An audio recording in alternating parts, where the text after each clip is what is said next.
Who's actually going to get the most out of a smartphone egg-whited Dobsonian, and who should just walk away before they spend a night setting up a telescope they'll never use?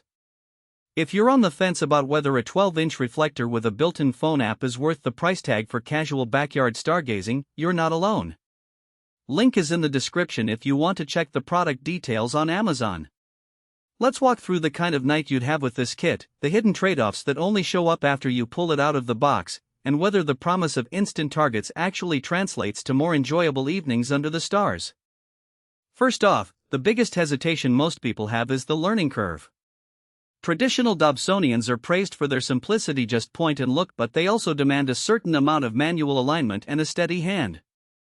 The StarSense Explorer tries to sidestep that by marrying a 12-inch Newtonian reflector with a patented phone-based alignment system. In theory, you launch the app, point the scope at a few bright stars, and the software does the heavy lifting, guiding you to the best objects for that night. For a family that wants to get kids excited about constellations without spending hours tweaking the finder scope, that promise can feel like a game changer. But the reality is that you still need a clear sky, a decent smartphone, and a willingness to let a piece of software dictate where you look. If you're comfortable with a bit of trial and error, you'll probably find the app intuitive after a couple of sessions. If you're hoping for a completely hands-off experience, you might end up spending more time troubleshooting connectivity than actually looking through the eyepiece. Now, let's talk about daily usability.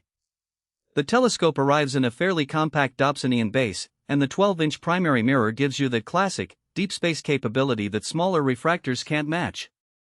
When you set it up on a backyard patio, the base is stable enough that you don't have to constantly readjust for wind gusts, something you'll notice if you've ever tried to track a faint galaxy on a wobbly mount.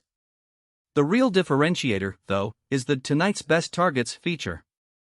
After you sync the phone, the app pulls your GPS location, checks the current sky conditions, and flashes a list of objects that are high in the sky and bright enough for the aperture you have.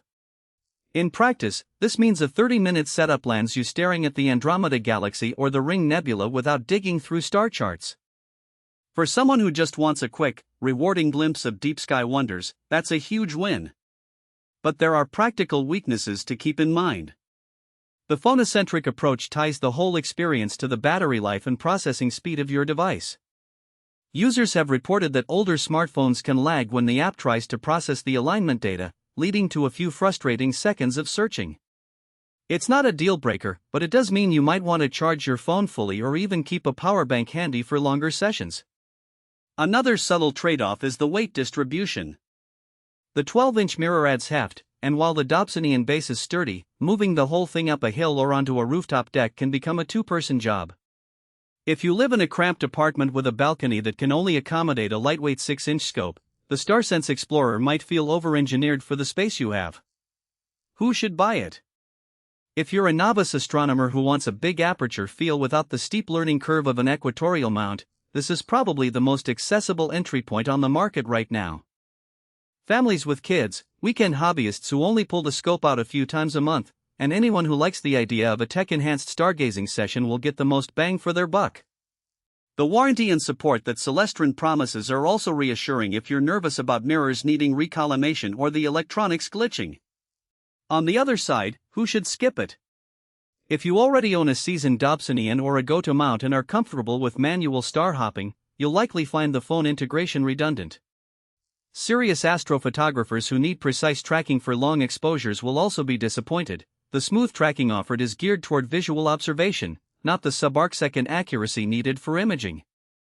Finally, budget-conscious buyers who are fine with a modest 6-inch reflector and don't need the app will probably get better value by spending that money on a higher quality eyepiece or a second-hand mount. Let's dig into a real-world scenario to illustrate the strengths. Imagine it's a clear Friday night in early spring. You and a couple of friends have set up a small lawn chair circle, and you pull the StarSense out of the trunk.